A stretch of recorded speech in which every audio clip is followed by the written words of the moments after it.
Գիտեմ, այս վիդեոն կարող է միանշանակ չթվի իմ լսանի կողմից, բայց ես եկել եմ ինձ գովում։ Ես լուրջ եմ ասում, ես նենց լավ մարդ եմ, անկեղծ նենց ամեն օր հիանում եմ։ Ինչքան ուրիշ մարդկանց հետ շփվում եմ, որ ես նայում եմ սենց, չեմ, ճղճի իմ նախանց, սենց այն որ նախանձը սենց մեջ սենց թափում ասես նայում եմ։ Ու հետո նայում եմ ինձ, երդվում, ասենք նայում եմ իմ համար Instagram-ով, մի հատ երեխա եմ տեսնում, որ սենց հավես վիդեոներ է փորձում, ասեք գրում բարև բան, ուզում եմ դասս քեզ, դասընթացս քեզ նվիրեմ, արի մասնակցի բան։ Չիշեմ սիրտս բաց, ձեռս բաց, այն որ լուրջ իրոք անկեղծ ես հիանում եմ ինձնով։ Մարդիկ կան, տենում ես իրական կյանքում ձեր ճանաչած ձեր սիրելի բլոգերներից իմիջիայից երեխեք այնքան չար են, այն որ այնքան նախանձ են, ուզում ես այս բաժակով մերոն բերես, այս շփես վրեկներով, ու այդ ես հետ պատկերացնում եմ, որ այդ մերոնը շփես,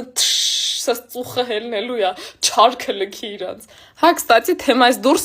մեր դասընթացը նորից սկսվում է, նոյեմբերի 15-ին էլի սկսելու ենք, ու այսօր վաղը 30% զեղ չկա, բոլոր հարցերի համար կարող գնաք յոր TikTok այդ, ես տեղ հիմա ժամանակ չունեմ դրանով զբաղվելու, մենք պետք է այս Tinder-ը հավաքենք, ես ինչ խաղալիք է։ Բայց ասեմ ձեզ, որ